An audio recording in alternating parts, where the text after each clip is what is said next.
அந்த கர்மா போன ஜென்மத்தில் பண்ண கர்மாவும் அவங்களோட மூதாதையர் செஞ்ச பாவமும் எல்லாம் தொடர்ந்து அப்படி வரும்போது இவங்களுக்கு இந்த மாதிரி நோய்வாய்ப்படுறது, கடன் ஏற்படுறது, குழந்தை இல்லாமல் இருக்கிறது, சூசைட் பண்ணி இறந்துடுறது, இதெல்லாம் வந்து கர்மா அடிப்படையில் தான் வரும். ஸோ அவங்கெல்லாம் இந்த கர்மா கிளென்சிங் பண்ணிக்கிறது ரொம்ப ரொம்ப உத்தமம். ஃபயரை யூஸ் பண்ணுறது அப்படிங்கிறது நம்ம வீட்டில் பண்ணுற ஹோமங்கள்லாம் இருக்கு இல்லையா, அந்த மாதிரி ஹோமங்களில் நம்மளோட பாவங்கள், சீதா எப்படி இந்த நெருப்பில் குதிச்சாங்களோ அதே மாதிரி நம்மளோட பாவங்கள் எது இருந்தாலும் அந்த ஃபயரில் போடும்போது எங்களுக்கு ஏதோ கொஞ்சம் பவர் கொடுத்துருப்பாங்கல்ல. நாங்களும் தியானம் பண்ணி ஒரு 20 வருஷம் 25 வருஷம் தவம் பண்ணி தானே வரோம். அப்படி இருக்கும்போது எங்ககிட்ட கொஞ்சம் ஒரு சில இது கொடுத்துருப்பாங்க. ஸோ அந்த மாதிரி கொடுக்கும்போது அந்த பவரில் வச்சு யூஸ் பண்ணும்போது அவங்களுக்கு சரியாக போயிடுறது. அப்போ அதுக்குரிய விஷயங்கள் எங்களுக்கு வந்து கடவுள் வந்து சொல்லுவாங்க. கடவுள்னா அந்த பிரபஞ்சம், அந்த பிரபஞ்சம் நம்மக்கிட்ட வந்து இந்த விஷயங்களில் டாக்டர் கைவிட்ட கேஸில் வந்திருக்காங்க. நாங்கள் சொன்ன வந்து சிவ பூஜை ஒன்று சொன்னோம். அந்த சிவனோட பூஜையை பண்ணி 3 நாளில் அவங்க வந்து, ஏன் நீங்கள் சிவனை மட்டும் எடுக்கிறீங்க, சிவனை எடுக்கணும்னா அந்த சிவன் வந்து அவ்வளோ பவர்ஃபுல்லான ஒரு சக்தி, நம்மளை காக்கக்கூடியவர். நம்மளோட இறந்து போனோம் அப்படின்னா அந்த நிறைய மரியாதை உண்டு நமக்கு. அந்த இறந்துட்ட உடனே சில காரியங்கள்லாம் செஞ்சு இது பண்ணும்போது. ஸோ அதனால சிவனுக்கு வந்து மெயினாக ஹோமம் பண்ணும்போது அவர் உடனே. ஏஞ்சல் யுகம் நேயர்களுக்கு வணக்கம்.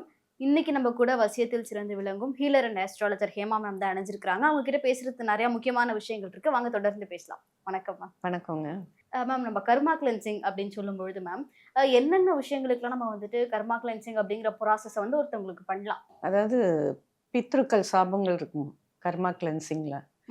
பித்ருக்கள் சாபம் இல்லை ரொம்ப நாளாக கஷ்டப்பட்டுட்டே இருக்காங்க, வருஷக்கணக்காக கஷ்டப்பட்டுட்டே இருக்காங்க, அப்படிங்கிறவங்களுக்கு இந்த கர்மா கிளென்சிங் பண்ணலாம். இந்த நோய்வாய்ப்பட்டு ஹாஸ்பிட்டலைஸ்டாக இருப்பாங்க ஃபுல்லாகவே, எப்போ பார்த்தாலும் அடிக்கடி ஹாஸ்பிட்டல் போவாங்க, இல்லை கேன்சர் வரும், கேன்சர், சுகர் பேஷண்ட்டு, இவங்க எல்லாமே வந்து கர்மானால தான் அந்த அந்த நோய் வருது. அந்த நோயே வந்து போன ஜென்மத்தில் பண்ண பாவங்கள் அது கண்டினியூஸாக அடுத்த ஜென்மத்துக்கு தொடர்ந்து அவங்களாலேயோ இல்லை அவங்க மூதாதையார்னாலேயோ அவங்களுக்கு வரக்கூடிய சாபங்கள், இதெல்லாம் தான் அந்த கர்மா. அது அந்த கர்மா போன ஜென்மத்தில் பண்ண கர்மாவும் அவங்களோட மூதாதையர் செஞ்ச பாவமும் எல்லாம் தொடர்ந்து அப்படி வரும்போது இவங்களுக்கு இந்த மாதிரி நோய்வாய்ப்படுறது, கடன் ஏற்படுறது, குழந்தை இல்லாமல் இருக்கிறது, சூசைட் பண்ணி இறந்துடுறது, இதெல்லாம் வந்து கர்மா அடிப்படையில் தான் வரும். ஸோ அவங்கெல்லாம் இந்த கர்மா கிளென்சிங் பண்ணிக்கிறது ரொம்ப ரொம்ப உத்தமம். Okay ma'am. இப்போ நம்ம இந்த கர்மா கிளென்சிங் அப்படின்னு சொல்லி பண்ணும்பொழுது நிறைய பேருக்கு ஒரு டவுட் இருக்கும். கர்மா கிளென்சிங் அப்படின்னா என்னது? அது எப்படி பண்ணுவாங்க? இன்னும் நம்ம ஆன்லைன்ல பண்ணும்போது அது எந்த அளவுக்கு நமக்கு வந்துட்டு ஒரு ஹெல்ப்ஃபுல்லா நமக்கு வந்து இருக்கும் அப்படிங்கிறது யோசிச்சுட்டே இருப்பாங்க. ஸோ அதை பத்தி சொல்லுங்க மேம். அதாவது ஆன்லைனில் அப்படின்றது கிடையாது. ஃபஸ்ட்டு அவங்களோட ஜாதகத்தை கொடுக்கணும். கொடுத்துட்டு அவங்களுக்கு என்ன பிரச்சனை அப்படிங்கிறத ஜாதகத்தை பார்த்தாலே நாங்களே சொல்லிடுவோம். அதுக்கப்புறம் சொல்லும்போது அவங்க அந்த கர்மா கிளென்சிங்கில் நாங்கள் வந்து நீர், நிலம், நெருப்பு, காற்று, ஆகாயம் இருக்கு இல்லையா, ஸோ அந்த 5 எலிமெண்ட்ஸில் நாங்கள் ஃபயரை வந்து யூஸ் பண்ணுவோம். ஃபயரை யூஸ் பண்ணுறது அப்படிங்கிறது நம்ம வீட்டில் பண்ணுற ஹோமங்கள்லாம் இருக்கு இல்லையா, அந்த மாதிரி ஹோமங்களில் நம்மளோட பாவங்கள், சீதா எப்படி இந்த நெருப்பில் குதிச்சாங்களோ அதே மாதிரி நம்மளோட பாவங்கள் எது இருந்தாலும் அந்த ஃபயரில் போடும்போது அந்த நெகட்டிவிட்டி நம்மளோட உடம்பை விட்டு போகும். ஸோ அதுக்காக அவங்க வந்து நேராக வரணுங்கிற அவசியம் இல்லை. அவங்களோட ஃபோட்டோஸ் மட்டும் அனுப்பணும்.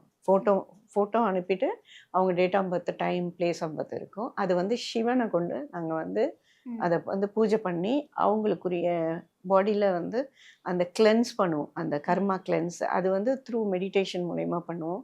அப்படி பண்ணும்போது அவங்க நேராக இருக்கணுமா அப்படிங்கிற அவசியமே இல்லை. ஏன்னா அந்த ஆன்மாவை கொண்டு தான் நாங்கள் பண்ணுவோம். ஸோ அந்த ஆன்மா வந்து கிளியர் பண்ணி கொடுக்கறதுக்கு, கர்மானா ஃபுல்லாக எடுக்க முடியாது, ஒரு 90% அது மாதிரி தான் எடுக்க முடியும். ஏன்னா நம்ம ஒவ்வொரு தடவையும் செய்கிற பாவங்கள் தானே, நம்ம செஞ்ச வினைக்கு தானே அந்த விஷயங்கள் நடக்குது. ஸோ அதுக்கு தான் பெரியவங்க சொல்லுவாங்க, நல்லதே செய்யுங்க, நல்லதே பேசுங்க, நல்லவங்களை பார்த்து நல்லவங்களோட பழகுங்க அப்படின்னு சொன்னால் எப்போவுமே நம்மளோட பாடியை சுற்றி ஒரு எனர்ஜி இருக்கும். ஸோ அந்த எனர்ஜி வந்து இப்போ யாராவது கூட வரவங்களும் நம்ம ஒரு கெட்ட இதோட வந்தாங்கன்னா அது வந்து உங்களோட பாடியில் வந்து அது அஃபெக்ட் பண்ணும். ஸோ அதனால் அந்த விஷயங்கள்லாம் சொல்கிறது அதுக்கு தான். ம். ஸோ அந்த மாதிரி இருக்கிறவங்கெல்லாம் கர்மா கிளென்ஸ் பண்ணிக்கலாம். இப்போ இந்த கர்மா கிளென்சிங் அப்படின்னு சொல்லும்பொழுது நெறைய பேர் என்னன்னா, கர்மாங்கிறது நீங்க பூர்வ ஜென்மத்துல என்ன பண்ணீங்களோ, அதோடைய கர்மா தான் உங்களுக்கு இந்த ஜென்மத்துல நீங்க உங்களுக்கு கிடைக்கிற நல்லதுக்கும், கெட்டதுக்கும் காரணம் வந்துட்டு முன்னாடி ஜென்மம் தான் அப்படின்னு சொல்றாங்க.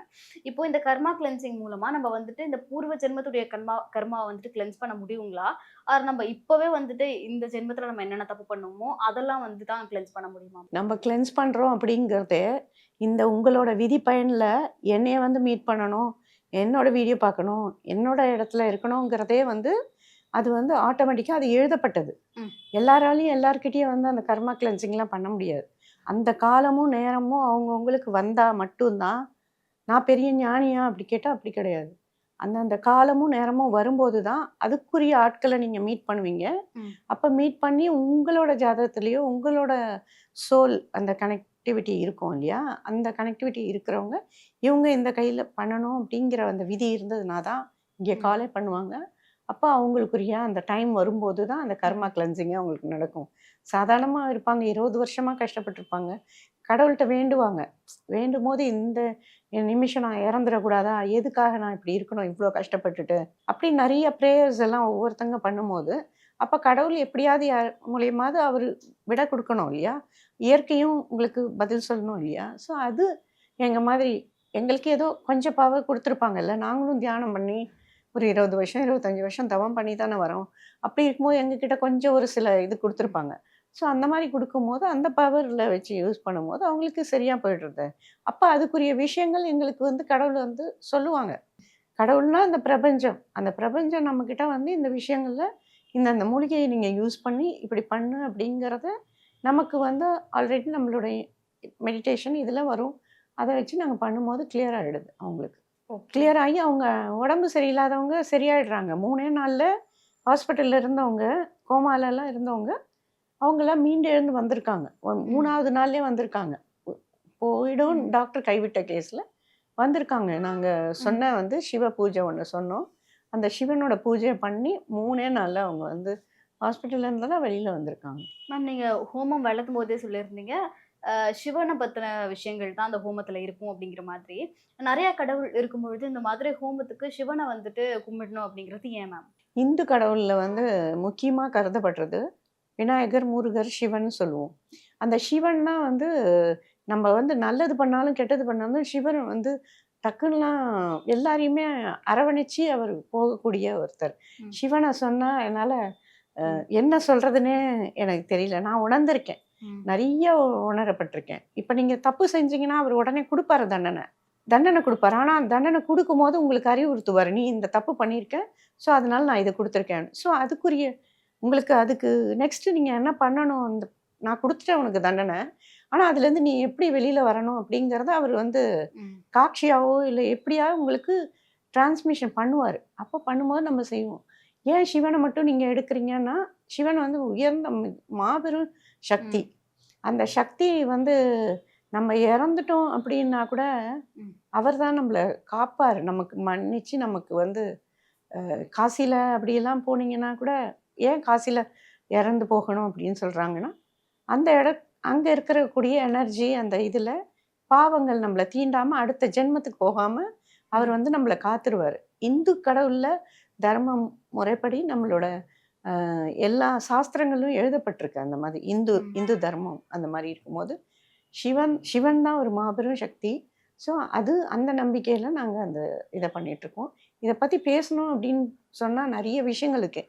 ஏன் நீங்கள் சிவனை மட்டும் எடுக்கிறீங்க, சிவனை எடுக்கணும்னா அந்த சிவன் வந்து அவ்வளோ பவர்ஃபுல்லான ஒரு சக்தி, நம்மளை காக்கக்கூடியவர். நம்மளோட இறந்து போனோம் அப்படின்னா அந்த நிறைய மரியாதை உண்டு நமக்கு. அந்த இறந்துட்ட உடனே சில காரியங்கள்லாம் செஞ்சு இது பண்ணும்போது. ஸோ அதனால் சிவனுக்கு வந்து மெயினாக ஹோமம் பண்ணும்போது அவர் உடனே அந்த இதை வந்து வாங்கிப்பார், எடுத்துப்பார். அதனால் உங்களுக்கு உடனடியாக உங்களுக்கு பலன் கிடைக்கிறது அனுபவபூர்வமான உண்மை.